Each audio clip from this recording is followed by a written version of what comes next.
Further ado, I'd love to pass it along to Christy so she could tell you a little more about OFA. But last plug is check out our Farm to Fork Week. Go to our website, missionmary.org, or our Facebook page, Mission Mary Cooperative, and get involved. There's silent auction and plenty of opportunities to be engaged.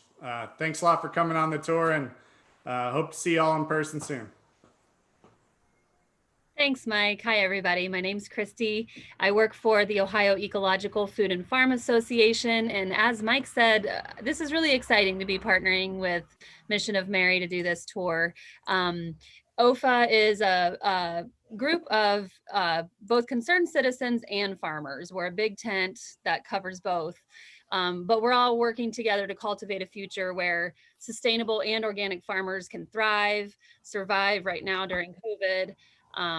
Really focused on local food, nourishing our communities.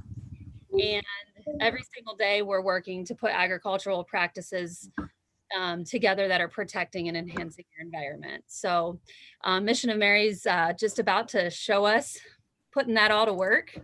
And I'm really excited to help to answer anybody's questions from a facilitator standpoint. So, there's a couple ways to do that. If you're able to, you can just write your question in the chat box, and I can read them aloud. We're going to go to several different locations. So there's actually going to be a transition time when we're driving from one location to the other. And at that point, I can start reading questions.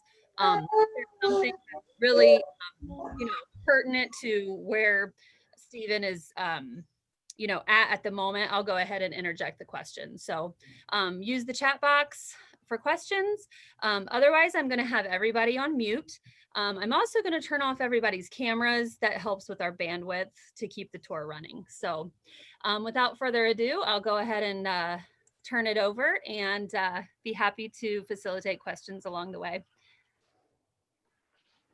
Great. Thanks so much, both of you, for introducing, and we'll take our time here with the tour, but we definitely want to invite questions. I speak a lot better to people's interest in questions. I could go on, but we really want to engage with you all. So please do ask questions. I'm Stephen. I'm the farm manager here. We're in Dayton, Ohio, on the east side of downtown.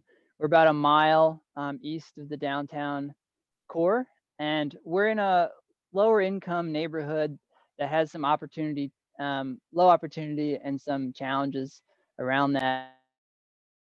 A lot of vacant and blighted land. And so about 10 years ago, when Mission of Mary was just getting started, one of the main goals was to stabilize some of the vacant land in the neighborhood and put it into a beautiful and productive use. And so that's been kind of the main thrust of our mission from the very beginning. Along the way, we added another component of the mission, which would be to distribute food to neighbors and to make it affordable for the neighbors that we live around and that we serve. So food equity and food access has been another driving part of our organization's mission. And then lastly, we've really understood that community education has to happen right alongside of food distribution.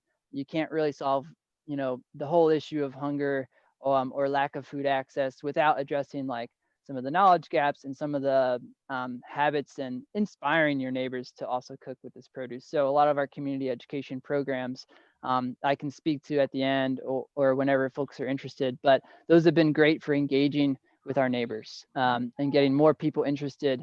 Our real thrust right now is to get more people growing their own food here in the neighborhood through our backyard garden program and through our community garden. And then also working with kids in the school and the after school programs that are located here in the neighborhood, getting food into the hands of young people at the right age and getting them out into the gardens at the right age has been really important. And so that's something that we also try to do. And then we're going to start the tour in terms of the gardens here at one of our 5 urban farm plots that we have. So we call this the back acre because it backs up to our headquarters building. But this is where the farm began. It was a 30+ year vacant lot. It used to be an old neighborhood swimming pool. So down below the garden is actually concrete pool deck, and then it was filled in. And then so we started the Urban Farming Challenge with fill dirt, on this site. So we've really learned a lot about revitalizing urban soils and inert soils, And so and now we're currently doing that in a no-till and heavy method. So I can talk more about that if folks are interested. But yeah, and then the other thing that you'll notice in this garden, we've got a couple of crops popping up that will be winter production. So spinach and Tokyo Bacana and things like that, tatsoi. But also we have 2 tunnels on this site. They're really inexpensive, kind of homespun type of hoop houses and caterpillar tunnels. But we've got now 8 tunnels on our different sites, and that really enables us to grow food longer into the season and earlier in the season. And it's actually enabled us to do a year-round CSA program now. Mike mentioned it in the intro, but we serve pregnant mothers and now children in a diabetes clinic here at a children's hospital. And so it enables us to have food for those folks year round and to continue hopefully to serve our clients in the neighborhood as well. But the protected culture has done really great for us in terms of expanding the length of the season. So we love tunnels, and we can talk more about the different styles and the benefits of them. But one thing you'll notice in the tunnels is that we're running drip irrigation here in the tunnels, and so this helps us conserve water during the season by only applying the water to where is needed. And then typically when we're going to grow into winter, the crops are spread out over the entire surface of the bed, like you'll see over here with the spinach. And so normally in the winter and the spring season, if we need to, we'll be irrigating in the tunnels with wobbler head sprinklers, as you can see here. So we'll be actually putting those wobbler head sprinklers into the tunnel to do the irrigation where it's needed. What else can we talk about with our crop selection? We're a CSA farm primarily, and our focus is to get a diverse amount of food to people, like I said, year round. And so we're growing 70 to 80 different varieties of crops each year. And so we're not specializing too precisely on greens or tomatoes or something like that, but we're trying to do a very general amount of growing. And that enables us to kind of converse with neighbors who are doing gardening here. Oh, my green beans this year, they didn't perform well, or, oh, well, can you try some companion planting? And so it enables us to kind of dialogue and also educate people and show people here in the urban farm context a large amount of different types of crops growing. So, and it's fun for the farmers. It gets old picking, cherry tomatoes all day, every day or something like that. So we enjoy the diversity of the crops, and the CSA method works really well for us because we're really trying to build a relationship with the clients that we serve over the whole course of a growing season or over the whole course of a year, and to really impact their diets and impact their habits. We found that we need that long-term relationship. Something that we also adapted to this year was an online store. And so we can talk about that as well if folks are interested, but it was an interesting pivot kind of away from our typical farmers market or farm stand setup that we had been doing to an exclusively online platform, and then a customized order tickets for customers. So that was an interesting challenge for us logistically, and kind of for farmers to be organized on a computer and on a web store space, and at the same time be organized out in the field is, sometimes 2 different hats, as people say. So that was an interesting challenge, but one that we found really fruitful. And so it's a benefit to, instead of going to a farmer's market and standing for 8 hours and, maybe you didn't sell out of those 100 bundles of beets that you brought that looked awesome. For the online store, we know what's already been sold. And so we're custom harvesting that week to what has been sold. So that's kind of an interesting thing that as a really small scale farm that we're able to kind of pivot and do. So certainly some larger scale farms, might have more difficulty adjusting to that, but there's tons of software and store platforms out there that have been popping up during this COVID era. So lots of opportunities there. I want to spend a little bit of time too talking about some of the soil management practices that we do here on the farm, and showing people a couple of the tools that we have found most effective in our work. So I'll go ahead and do that now. And if folks have questions about anything so far, or questions pertinent to the tools, we can go ahead and do that. So our biggest challenge, like maybe for most farmers, is cultivation and weeding. And In my mind, cultivation is different than weeding. Cultivation is kind of a preemptive technique that's used to keep weeds not even a problem, not even visible. And so when you're cultivating your soil frequently and appropriately, the weeds are not getting to a point where they're pullable size. We want to be taking care of all the weeds on the farm before they reach any sort of pullable size. So that's where cultivation comes in. And a couple tools that we use a lot for cultivation are a simple tine weeder. And so this one is just a very simple straight tine, and you can apply it over the crop until the crop is, about that tall and the leaf canopy starts to get caught. But you can kind of just watch the tines move around the baby spinach here, and so they're pulling away the small weeds that are just germinating under the soil, and disrupting them so they die and upturning them, but they're not disrupting the spinach because it has a head start. So the blind weeder is great for small crops and crops that are tight together. Another thing that we do a lot of is cultivation by hand with a hoe. And so this is a hula hoop hoe or a stirrup hoe. And we're right now standing in between the pathway of our bacana bed and our spinach bed here, 2 types of winter greens. And so we're just able to go up and down the pathways or in between the crops that are planted at a wider spacing, such as cabbage or broccoli. And we're able to just hand cultivate. And the trick that we've learned is that you can't really have your farm bigger than you're able to cultivate every week. And that's something that we're still trying to live by here. Our eyes get a little bigger than our workforce is able to do. But every spring we try to figure out how much can we effectively take care of, and then plan the garden accordingly so that way we can be out cultivating and keep on top of the weeds. So those are 2 tools that we found really helpful. And in terms of size, this garden, it's a little hard to tell with the leaves falling down here on the ground, but this is maybe only a 1/10 of an acre garden. It's our smallest garden. We have about, I guess I would say about 1.5 acres in production. And so when we talk about hand cultivating 1.5 acres every week and 8 tunnels and things like that, that's a pretty significant undertaking.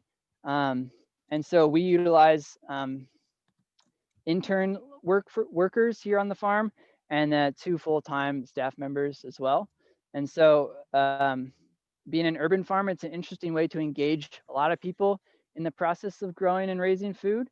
And that's been probably one of the most rewarding parts for me, is working with the different neighbors, community gardeners, backyard gardeners, but also our crew that we employ, the interns, in teaching people how to grow and how to take care of gardens and things. So that's something that, as anyone who's participating in their food system knows, it's the more you put into it, kind of the more rewarding it is to reap those harvests and stuff. So we love it if interns or volunteers can be with us regularly and throughout whole growing season, and to be able to see the whole process of spring planting and summer cultivation and summer trellising and summer harvesting and into fall and putting the gardens to bed and what have you. So to see that whole life cycle is pretty rewarding. At least it has been for me over the last 8 years or so, working as farm manager here. So I want to take another minute to just talk about the soil. It's really nice soil that we're looking at here. But as I mentioned, this site was on top of an old swimming pool. And so it started with fill dirt. So our basic technique for how we begin a new garden, we get this question a lot. How do I start a new garden? And it depends on the scale that you're working at. But for us, most of our gardens are 1/10 of an acre to 1/2 an acre in size. And so we normally will do a deep tillage of the entire plot that we are going to put into production to start. And so that's native soil. Sometimes it's construction fill dirt in an urban environment. Sometimes it's an old vacant lot. You're not sure what it was. And so during that deep tillage process, we'll take soil samples and we'll make sure that we're not on a lot that was that's a brownfield or something like that needs remediation before we can begin. So we're testing for heavy metals, lead, arsenic, and mercury, things like that. And then from there, we're basically assuming, okay, this soil is inert. It has no bacterial or microbial life. It has no nutrition. And so from there, after the deep tillage, we're bringing in as much organic matter and compost as we can to form our permanent bed system. So our beds are not exactly raised up above the ground, but they're permanent in that where they are is where they are, because we don't want to have to retill the soil and reshape the beds. And so we normally work on about a 30-inch to 3 feet, 30-inch to 36-inch system. And so we'll go in and lay the compost right on top of where the bed will be. And depending on how much compost we're putting down to start the garden, we'll mix that compost in, or we'll kind of do a mulch with the compost, and then we'll plant directly into the compost for those first couple of years until it starts to settle down. And what we see when we incorporate that much organic matter at once is that it'll take a year or two and for the earthworms to do their job of being attracted to that site because of all the organic matter, and to do that mixing of the soil. But then we start to see really alive and soil that's full of vitality. And so after we've done the initial bed creation, where this garden has maybe 14 or 15 beds, our beds are all 50 feet long on the farm. We try to standardize that so that way we know, okay, if we're going to do a row cover, or if we're going to do a tarp, or if we're going to lay out drip lines, everything's 50 feet. We do have one exception. We have a garden that's only 70 feet, but I would really recommend standardizing, the size of the beds that you're looking to grow on. But then as we go from year to year, this soil's been in cultivation 10 years for us, and it's got this really deep, rich brown color. And the other part of our soil treatment is broad forking. And we actually don't use a typical broad fork that you might see. We instead use these small digging forks because we're able to get more of our weight on the fork at once. But once you start to really work the soil, you can get these digging forks in quite deep and create the aeration. We're not seeking to invert the soil or underturn it or anything like that. This isn't a rototiller action. We're just seeking to aerate the soil, create a small crack where air and water can infiltrate the soil and increase the microbial, bacterial, and fungal life in the soil. So that's the technique. We'll typically do this broad forking once a year, sometimes twice a year if we're going to plant 2 crops in the bed that are both like deeply rooted. And so the aeration and the deep plunging of the broad fork just allows the roots to reach more of the soil and absorb more of the nutrition, but it also allows it to bind with more beneficial bacteria in a larger surface area of soil underneath the ground. So that's why we're doing the broad forking that we do. And then the last kind of soil cultivation tool I'll mention is, since our goal is not to rototill really ever after we initially establish a garden, we've invested in this small tool called a tilther. Many small scale growers might have seen this tool, but it's essentially a rototiller, but it only tills 1 inch deep. It's on the wrong setting here.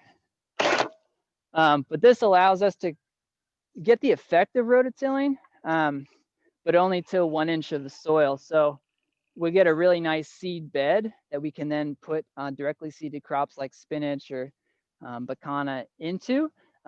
And it creates a really nice smooth layer, but it's not doing the destruction that like a deep tillage would do, where it's breaking up 5, 6, 7, 8 inches of the soil ecosystem and creating a hard pan, 8 inches down.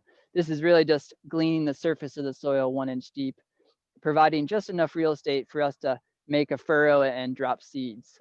So that's another tool that we use quite a bit in preparing the beds is the tilther. So.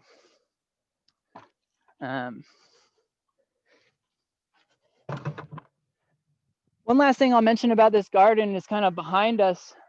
We've done a lot of landscape land stewardship and native land restoration. And so when we started on this property, it was in a complete honeysuckle forest. Even where the garden beds were, it was just head-high honeysuckle. And so we've tried to remove invasive species from the environment, such as honeysuckle and tree of heaven and things like that, and repopulate them with species that are native to the Ohio River Valley. So one of those would be pawpaws. So we have a pawpaw patch back here. So it's this idea of native land restoration mixed with edible landscape. And so that's something that we're passionate about as well. A lot of people call it a food forest or something. Permaculture design obviously is very influential here for us too. But it's been an interesting journey to see some of the areas of the exterior of the property that we started with have now, the growth is very large and it looks kind of like what a natural understory of an Ohio woodland would look like. And then as we move beyond outer rim of the garden, we kind of start in the middle and work the outer rims. We'll have to start, repopulating like the long growth like oak trees and things like that. So it's something that our director Mike is passionate about, and it's something that it's interesting to educate people. It's one thing to show someone a vegetable, and they can understand that. It's another thing to talk about kind of long-term ecosystem services and food security, speaking from a permaculture perspective. And so in an impoverished neighborhood and doing education with young kids, that's a different mindset, I think, a lot of times. So that's been interesting, but also a challenge as well here so far for us. So those are a couple highlights from up here at this garden. There's one more greenhouse over here that we can peek into as well. The greenhouses all across the farm are in transition right now from their summer crops to their winter crops. We'll typically get about 3 crops in a greenhouse every year. And then all the field beds across the entire farm, we're typically averaging about 2 crops per field bed per year. But in this greenhouse, you can see just some peppers. I think we had some sweet horn Carmen peppers, some poblanas, and some banana peppers in this greenhouse. But in about a week, all these will be removed, and then we'll seed this to spinach or lettuce or kale. And we have some chard transplants or something. So this greenhouse will be probably our February and March yielding greenhouse. So we try to stagger the greenhouses that we have. So we have a greenhouse that's really yielding well in November and December, and then a greenhouse that'll produce and hold food until January and February, and then another set of greenhouses that will really kick in late in the winter, March or something like that. So, and then after a quick spring crop, then we'll put the summer crops back in. So that 3 crop cycle is typically what we'll see in the greenhouses. If we're lucky, we can get a quick round of spring radishes or greens, and then a second spring crop, and then our long summer crops. We typically grow tomatoes, peppers, eggplants, cucumbers in our high tunnels in the summertime, since they love the extra heat. And this was the first year that we grew cucumbers in the high tunnel in a screened greenhouse to prevent cucumber beetles from getting in, and that worked really well. So we're always experimenting and trying new things, and I think we've tried to rotate in almost every crop that we grow into the high tunnel to see if it performs better, or if there's really no gain to putting it in the greenhouse.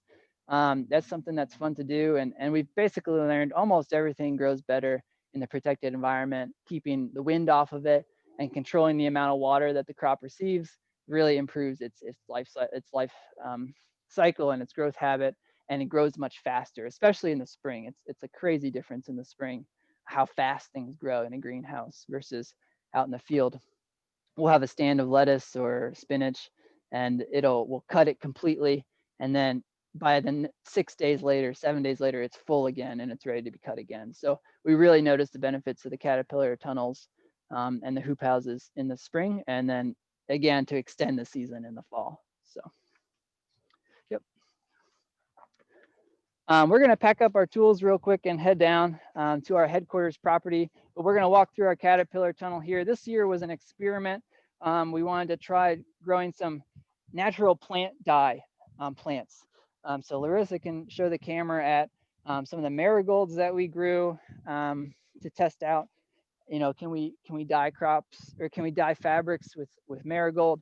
And we also took a stab at growing indigo this year. I believe it was a Japanese indigo variety, and we're hoping that, well, we've already made the, what do you call it, Larissa? The sludge, indigo sludge, that can create that nice blue jean denim look on fabrics of different kinds. So we'll be testing that out soon and hoping to sell natural plant dye kits to some of our customers, and maybe do some videos or virtual workshops on that.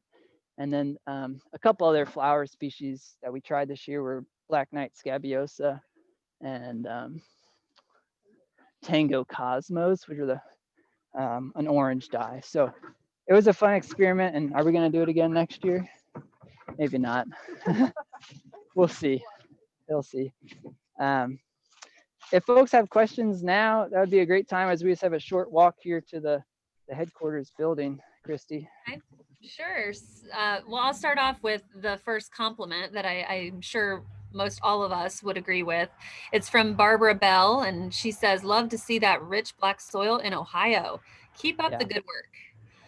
Great. And then Andrew Buchanan wants to know if maybe you're going to talk about this later, but if not, he wants to know what's new with Mission of Mary this year specifically, and how are the bees? Okay. Yeah, the beehive area we didn't show, but it's up in this garden as well, and we've had as many as 3 beehives functioning up there.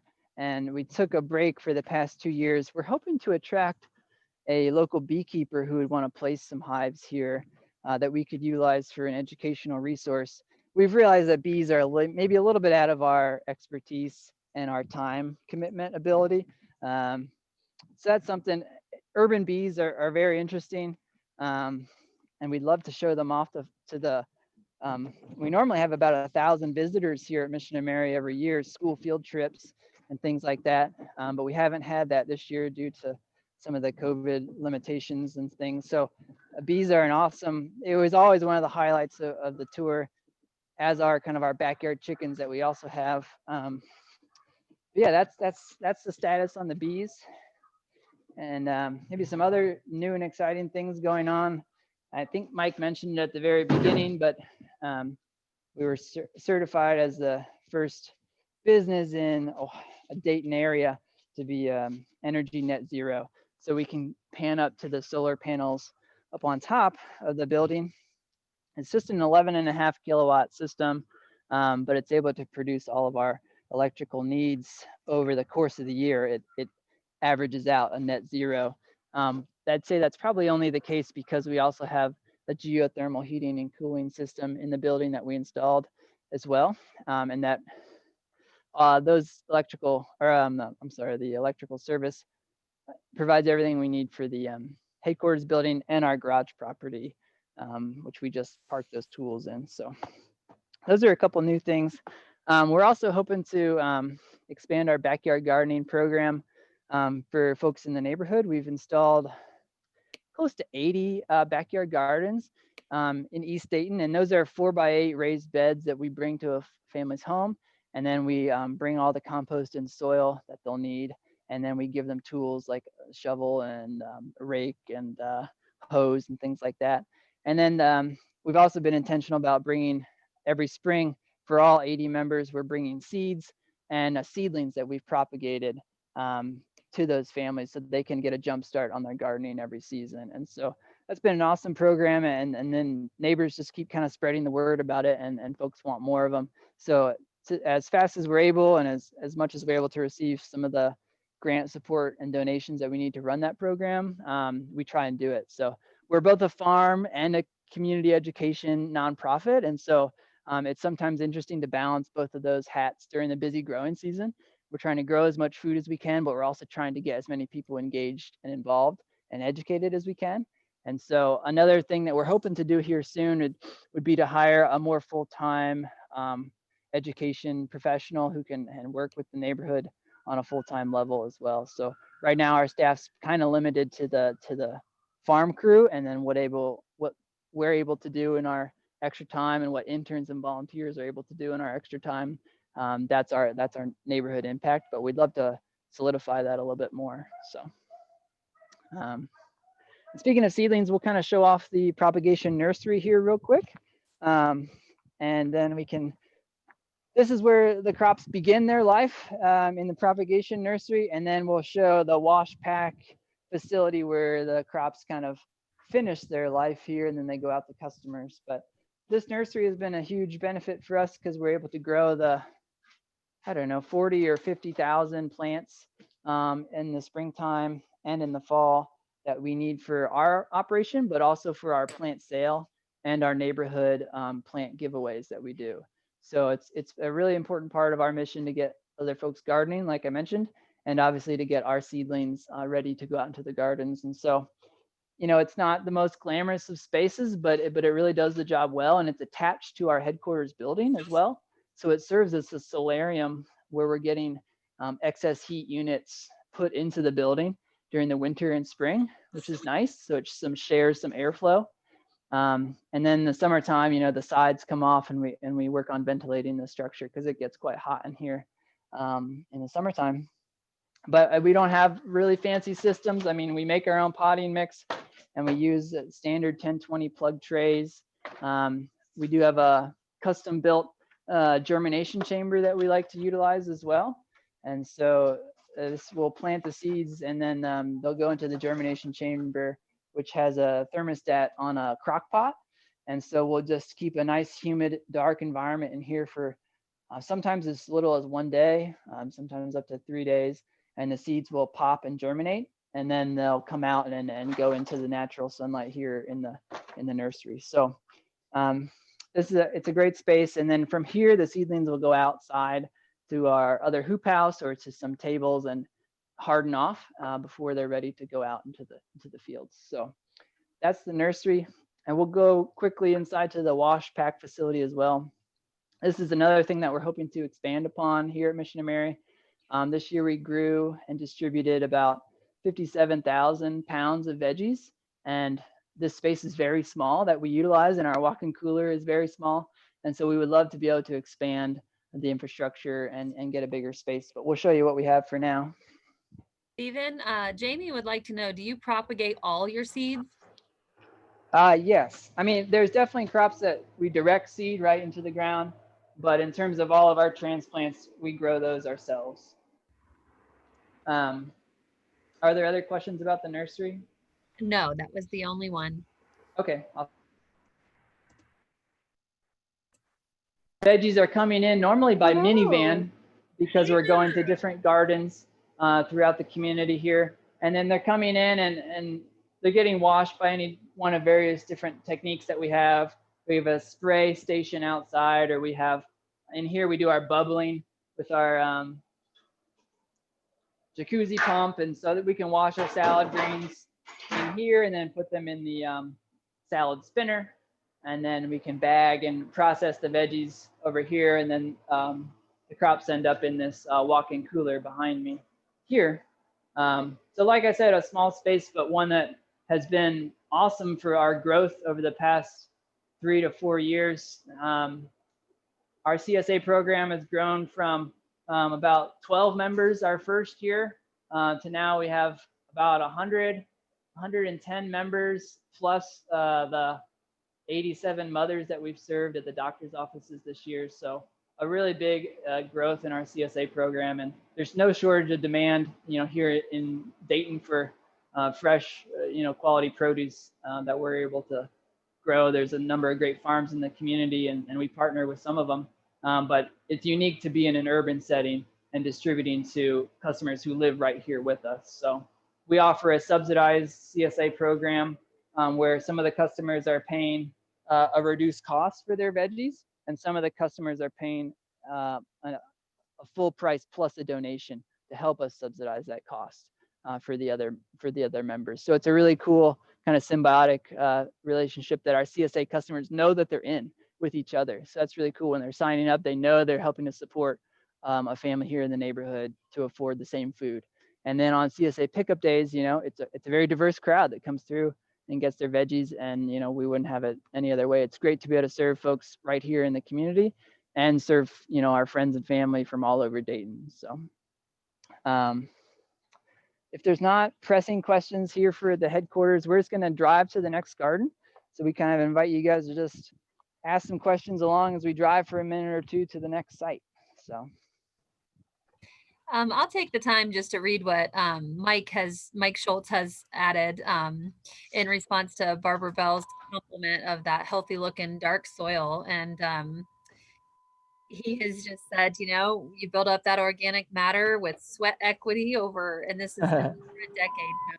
So, he says we certainly notice a huge difference in the health of the soil with time and care.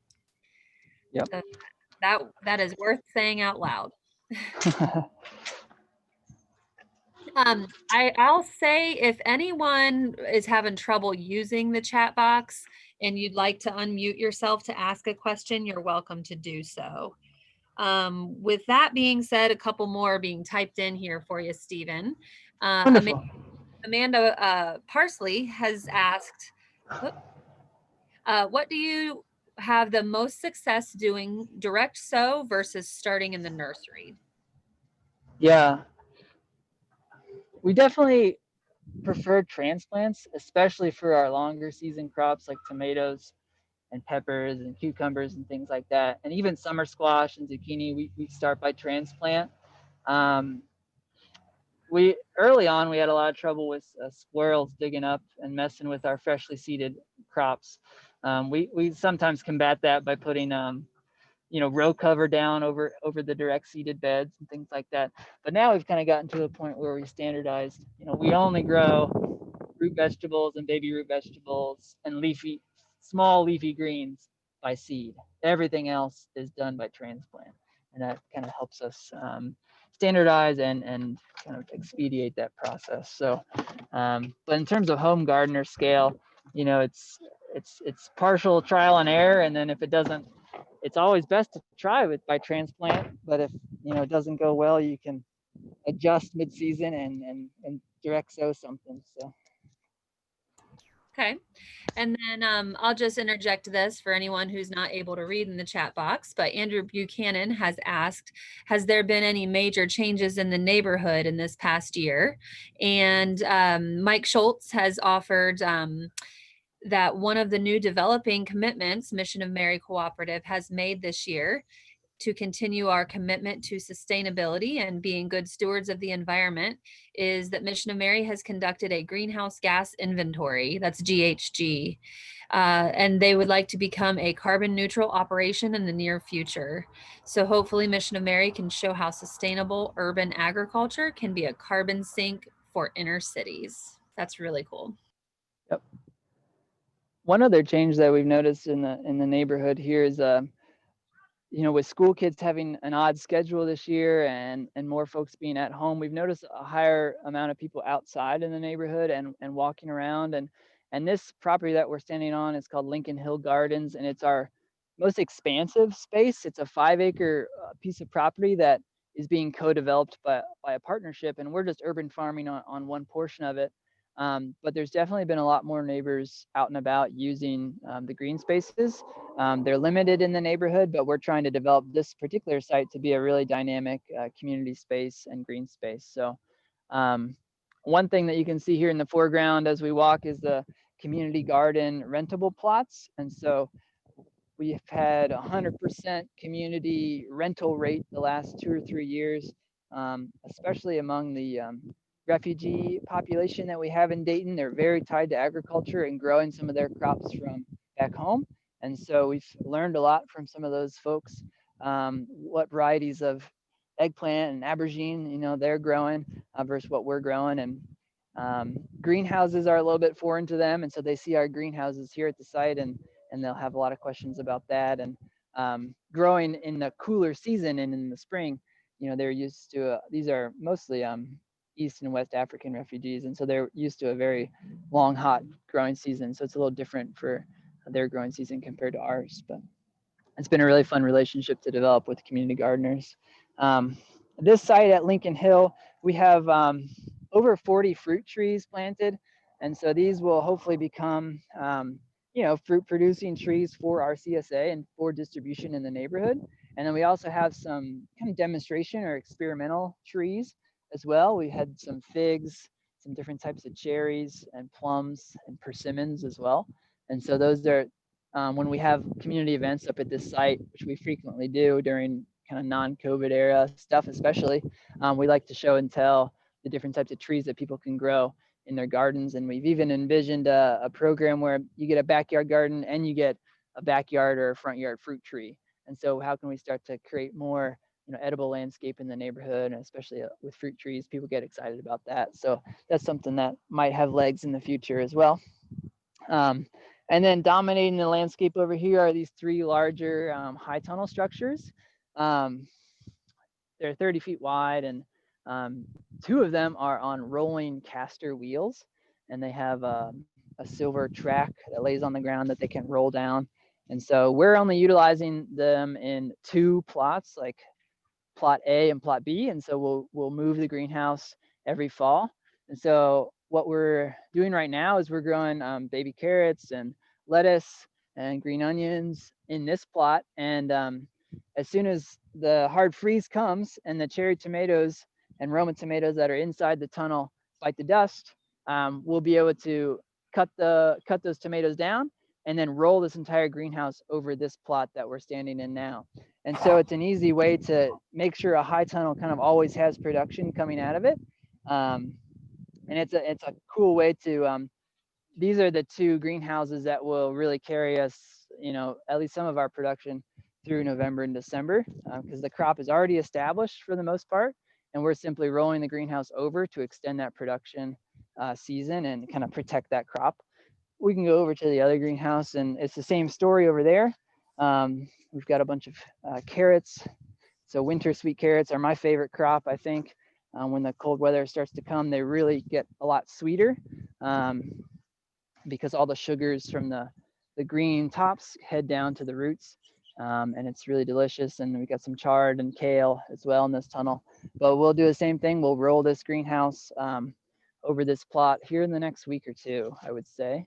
And so in this way, it also rotates the soil that our heavy feeding crops like tomatoes are on each year. And so this next year, the tomatoes will grow in an opposite plot as they were in this year. And so that allows us to flush those soils since we are fertilizing with some organic poultry manure and things like that. It prevents those salt buildups from getting in the soil, and it allows them to flush and the soil to rest, and it's less likely that pathogens and pests that attack fruiting crops will stick around because we're rotating those crops. So a cool technique and a pretty cool structure. One that comes with its challenges. Certainly we're on an exposed hillside here and it's very windy most days. And so we've definitely had some challenges with a rolling greenhouse being fully anchored to the ground. But they definitely make up for their challenges with the really great amounts of production that we can get out of high tunnels. These rolling high tunnels, especially. So this is for high tunnel nerds out there, it's a Rimmel Rolling Thunder greenhouse. So, and we'll peek inside the one last greenhouse up here. Hey, Stephen, question, do you have to roll up the sides, remove the end walls to roll the tunnels? Yeah, let's point the camera at that real quick. The end walls, there's a knee wall that we build in when we build these out. And so all we're doing is removing this sheet of polycarbonate when we move the tunnel. And then this height of end wall can just glide over the tops of the kale and the chard or whatever it is. So we do remove the swinging door or the rolling door, and we remove that bottom piece. But then other than that, all we have to do is remove the anchoring system and roll it across. So it takes about, I'd say it takes 4 of us about 2 hours to do a greenhouse. And then maybe an hour to lock it down back in place when we're done. So normally, because we're moving 2 at once, it's pretty much a full day activity for the crew. So, yep.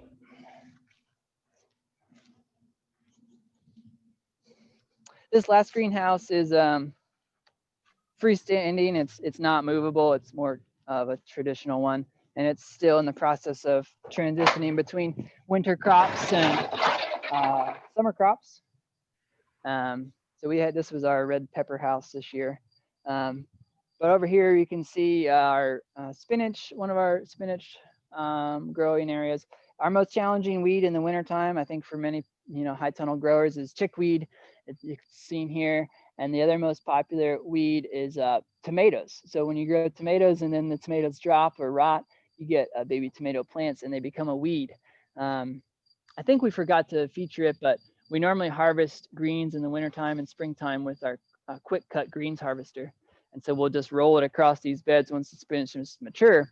And unfortunately, any weeds that are there get swept up into the basket at the same time that the spinach leaves do. And so weed control in the winter greenhouse is something that we're still trying to perfect and learn about, but definitely chickweed, which is edible, you know, but it's definitely one of our challenges. So. And another great thing about growing in tunnels is the benefits of trellising crops vertically. You know, you can fit a lot more crops in a smaller space if you use the vertical space. You just think about, you know, a tomato plant that's fallen out of its cage or something in your home garden. It starts flopping all over the place. What we're able to do is utilize strings and grow the crops and clip them and trellis them to a string that's hanging straight down. And we do a hard pruning technique where we're taking off all the suckers of those plants and letting them go just straight up one single leader. And then we're able to just leave the strings in place, tie them up out of the way. And so, you know, the next time we need to trellis something, it's a pretty quick and easy process. Peppers are a little different. We're doing a corral trellis system, a variation of the Florida weave on these pepper plants, which still involves, you know, pounding T-post or wooden stakes or something like that. So we would really like to utilize the existing, you know, structure of rafters in greenhouses rather than having to create the trellis system from scratch with T-post. But we're still working on how to do that with pepper plants. We figured it out for tomatoes and cucumbers, but that's another thing we'll be looking into in the future too. So.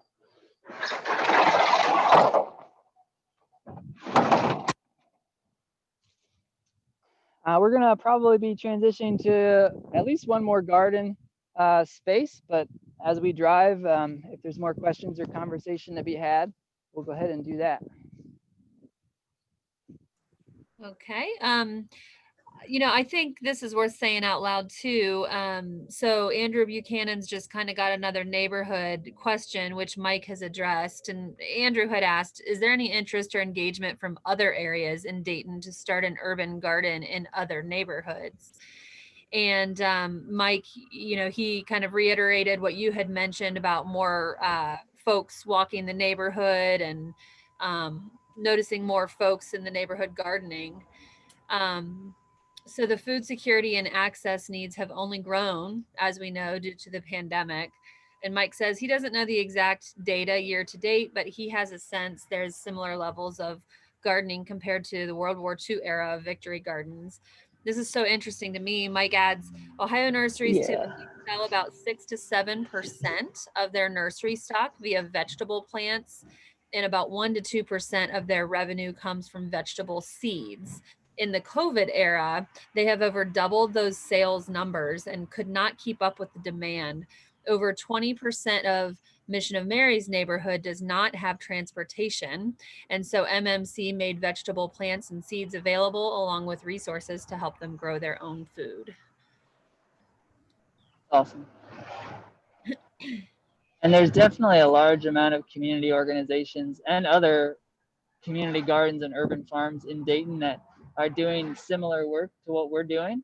Not all of them are running it as a social enterprise nonprofit format. Many of them are doing it more as a community, you know, volunteer type of operation. And so we try to make our business model, our numbers, our growing techniques, anything we can as available to folks in our community, but really all over. We try to make those as available as possible. Our really hope is that, you know, Mission of Mary is a model of what can happen in a neighborhood, and that it can be replicated appropriately and culturally appropriately in other neighborhoods. So it's not something where Mission of Mary wants to start farming North Dayton and East Dayton and West Dayton, and, you know, we would love it if other community organizations, you know, could learn from our mistakes and learn from our successes and kind of just take what we're able to provide and really go from there and adapt it to their needs and their community. And that's happened in the past. We've trained, you know, farm managers for other urban gardens, and we would love to do more of that. And share information and cross collaborate. And Dayton has a great community spirit, in that vein, to do that as community organizations partner, and especially during COVID era, it makes more and more sense to partner. So. Yeah, you're exactly right, Stephen. I would reiterate that from my perspective as being the chapter liaison with OFA. And when you said, learn from our mistakes, I can't tell you how many farmers I hear say, people are like, well, thanks, you're so willing to share all your secrets. And farmers say, listen, I don't want you to spend the time I had to figuring it out. Just go from here, So Right, thank right, you. for sure. Yep. We've arrived at one more of our gardens here, so I'll go ahead and jump in, and then if there's more questions, that's great. This garden is where about 5 houses used to be, so it's a half acre. Dayton housing lots are 1/10 of an acre, so we've got a half acre in production here, and we've got a lot of nice fall crops going here. You can see our couple beds of curly kale and dino kale and collards and Napa cabbage and broccoli in the back there. This garden soil was probably I would say the worst when we started. And so it's been kind of a long journey to get enough organic matter to cover half an acre is quite a bit. And so in the past, we used to do windrow composting on site at each of our gardens, and we would bring in horse manure from the county fairgrounds, and we would feed it with beer grains from local breweries, and we would feed it with food scraps and plant residue that we'd collected. And it just got to be such a drain kind of on our volunteer labor pool and our staff power, that we've kind of just decided that we purchase our compost in now when we need it, because with the lack of mechanized tractor power in our urban farming context, it was too much work to hand turn that compost. And when you start talking about needing 40 yards of compost at each garden every year, every other year, to do this compost top dressing method that we like to use, and we feel really accelerates the improvement of the urban soil, it was just too much work to do so. So that's one thing that we've learned. It's always great to compost and use local organic matter to do it, but it wasn't continuing to work for us. Another thing that we've had great success with is these black silage tarps. It's become a pretty popular way to kind of control weeds and prepare garden beds. For us, it's a way to kind of put a pause button on a plot of land. So this is maybe 15 beds that are 70 feet long each. And, after a crop comes out, instead of, maybe traditionally you would just till it all and then be ready to plant in a couple weeks. We're able to put the tarp on, and it kills any residual weeds because it's solarized. It warms the soil, it germinates the weed seeds that are down underneath the tarp, and then it blocks light from getting in. So it prevents photosynthesis from happening on the existing weeds that are there. And so we terminate crops like this. We'll mow the crop down with a mower and then terminate it with a tarp for a couple weeks. We'll prepare the garden beds in spring by doing this. We'll put the tarp down a couple weeks ahead of planting, and when we peel it back, it's completely clean and fresh and ready to plant directly into, no till. And we've also started, oh shoot, what was I gonna say? Well, anyway, the tarps have been a really great tool because, as I mentioned, hand cultivating, an acre and a half or 2 acres is a tall order. And so having the tarps, as soon as the crop is done and comes out, tarping it, that allows us to kind of focus our attention on the other crops that are needed, that need more attention. So that's the silage tarp trick. And make sure you get plenty of rock bags so they don't blow away across your neighborhood, but they're pretty great. Other things over here at the Hawker Street Garden is we'll typically rotate crops. So one strategy that we use is we're rotating like our brassica crops and our squash family crops and things like that, because we're growing 2 or 3 rounds of those per year. So we'll have a spring broccoli crop and a fall broccoli crop, spring cabbage, fall cabbage, and then we'll have up to 3 successions of summer squash and zucchini during the year.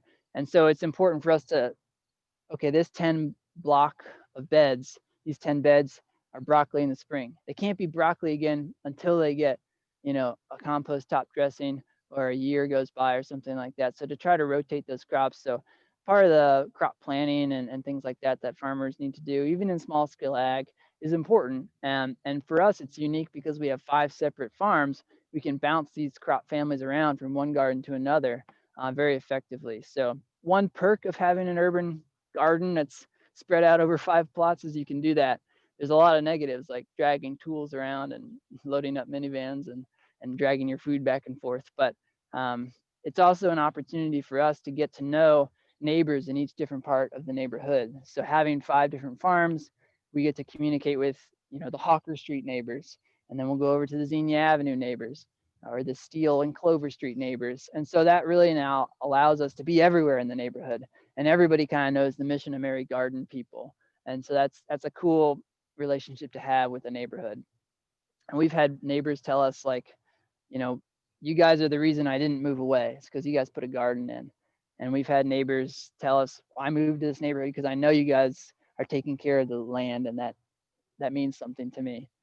And we've also had neighbors tell us that our compost stinks, but we try to remedy that as quickly as we can. So it's a relationship, just like any relationship. You need to spend some time, working in the field and working with your crops, but because we're also in a relationship with the neighbors, we need to spend some time on that too. So being out in nature is great, but you're also in a neighborhood and you're where people live. So we're pretty mindful of that as a work crew and as an organization. It's the people we're here to serve. So just a little bit of a mindset for us when we do that is important. So.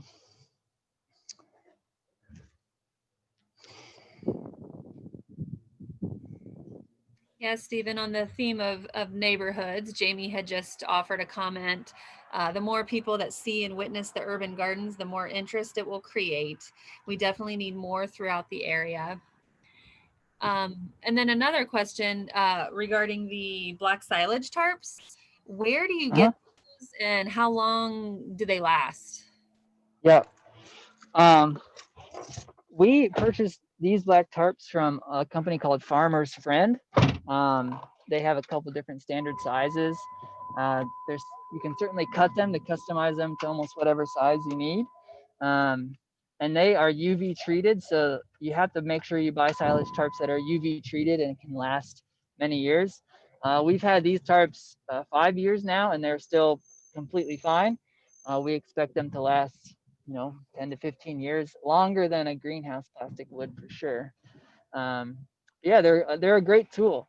They're a little bit difficult to move around if you're by yourself or something like that, but for us they make a ton of sense and prevent us from really working the soil a lot because they kind of protect the soil.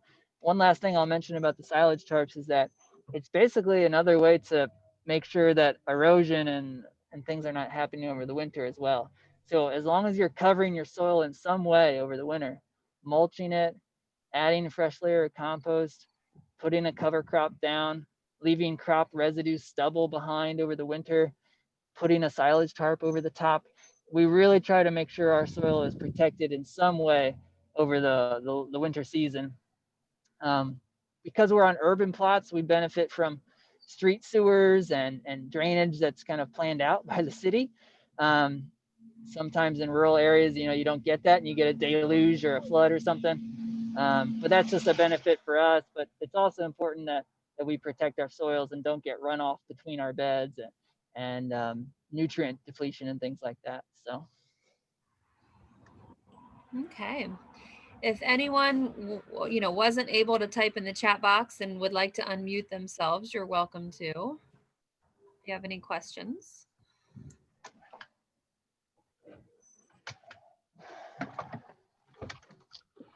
This will probably be our last garden that we visit and show y'all. So we'll leave some time, of course, afterwards for questions, but we'll show everybody this one last garden here. This garden is brand new this year. It's where, I think about where 2 houses used to stand. And we decided that we were just gonna basically put the entire plot into hoop houses. So we built 2 pretty good hoop houses, 24 by 50 or 24 by 48, I think. And these are the hoop houses that we decided to screen. So the roll-up sides are down currently, but right behind them, you can see this mesh screening, and that's wiggle wired directly in. And so it does prevent those cucumber beetles and things like that from getting in to these hoop houses. One other thing that we've been trying to improve is hoop house ventilation. And so on this greenhouse, instead of always coming over to open the doors on spring days, what we decided to do is put in these automatic off-grid vents. And so we can aim the camera up at that, but it's basically got an expandable wax louver, and it activates when the temperature gets warm and the wax expands and the vent opens. And then when the wax contracts because of colder temperatures, it'll close those louvers down. So it's a great way to get some quick, easy ventilation to prevent you from always having to run over and roll up the side a little bit or open the door a little bit. So it's really helpful for us this spring. This plot was it was vacant lot this past fall, and over the winter we built these 2 hoop houses and put them into use, and they were growing crops for us by February. And so they had a full production year. They had the spring crop, the main summer crop, and now they're getting in their early winter crop, we'll call it. But just the productivity that can come from 2 greenhouses is really quite impressive. We were pulling, 400 or 500 bundles of radishes and turnips out of this thing in the spring, and then, transitioned into eggplants and cucumbers. And we had maybe 4 rows of cucumbers this year, and we had about 600 cucumbers every week they were planted in succession, but 600 cucumbers a week for 8 or 10 weeks was pretty impressive. And so and this soil was treated the exact same as I described earlier, where we did the deep tillage and then we did the heavy compost application. And the last thing I'll mention is we do balance for chemicals and elemental balancing. So we're adding pH if we need to add pH, or we're adding calcium in its elemental form and things like that. So we are conducting nutrient soil tests as well every year to monitor the improvement rate of our soil. So that's something that we've learned a lot about as we've gone too. So none of us here at Mission of Mary were crop science majors or ag majors or anything like that. We don't have an education in this. We've learned a lot from fellow farmers, from attending the OFA conference, from books and resources online, but mostly from getting in relationship with other local growers and sharing in that community of local agriculture. And so really encourage people to do that wherever they are. And if we can continue to be a resource for people, then that's great as well. So that's about all I have to show for now. Happy to answer questions from folks about any of the stuff that we talked about, or any more of the community programs and things that we do here at Mission of Mary. Yeah, thanks for coming along with us. It's been a nice sunset tour here in an 80-degree day in Dayton, so it's been pretty great. Yeah, this has been wonderful. Thank you so much, Stephen, and also your camera woman doing the magic behind the camera. Yeah, that's our assistant farm manager, Larissa. So Larissa, thank you. She's a new hire this year, so we're happy to have an assistant farm manager for sure. So wonderful. And a special thanks, of course, to Executive Director Mike, who was so kind to offer his availability for answering questions in the chat box as well. Feel free to type any questions. Barbara Bell just wants to say you guys are amazing, and I agree. She said, Stephen, you're a great tour guide. Thanks for all your effort this week, and the video was great. I'm offering in the chat box just a couple resources in the way of links to visit. The first one I typed in is the Mission of Mary website. So if anyone who's already not donating or is interested in donating, I've put that direct link to check out all of their services and a way to donate for their time in putting this together. Stephen, you mentioned the OFA conference. We have an annual largest sustainable ag conference in the state every year in February. This year it is online, February 10th through the 15th. So we'll have 6 days of keynotes and workshops, one intensive day of all-day workshops for deep dive learning. So that runs a Wednesday through Sunday, and I will put that link in the chat box. And finally, OFA is a membership-based organization, and so anyone who might be a student on the call, you can join for as little as $10 annually. You can subscribe to our newsletter, which isn't exactly a membership, but it's chock full of 20 plus pages of information to keep you, connected to all sorts of resources pertaining to healthy and sustainable farming and consuming of healthy and nutritious foods. That's $20 for the newsletter and $35 annually for an individual membership. A really huge thanks to the Market Gardening chapter of OFA.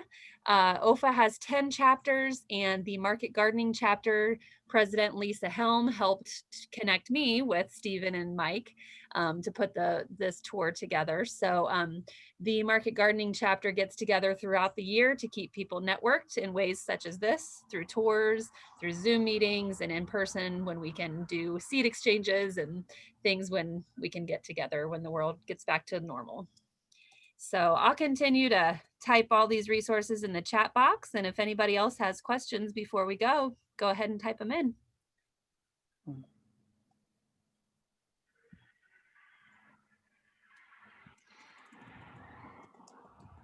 I'll definitely second the OFA conference participation. It's amazing how much knowledge and experience is in that room when the conference is in person, and it's been held in Dayton the last few years, and so it's been awesome to be able to go to the conference in person. And I'm excited about some of the speakers for this year's conference in February virtually. So definitely take a look at that OFA conference, folks. It's for not just growers, also it's for consumers, it's for purchasers, it's for community members as well. So Andrew says, keep up the great work, Mission of Mary. You guys are such a bright spot and source of hope in Dayton. great, thank you. We will try. That is a beautiful note to end on. Yep. Well, I'm not seeing any other questions come through, so I think this does conclude our time. Thank you everyone for joining. Oh, and Mike Schultz says, the executive directors, thanks again everyone for taking part in the tour at Mission of Mary Cooperative in Dayton, Ohio. And he says, thanks to Christy at OFA, you're welcome. And Lisa Helm with Dayton Urban Grown. She's the president of the Market Gardening chapter of OFA for collaborating. Hello there. Our website. Got your greenhouse, huh? Yeah. Doing a little video right now. Oh, Thank you. Thank you all so much, and have recorded this presentation. Have a good night. All right, thanks everyone. Have a good night. Bye all. Bye.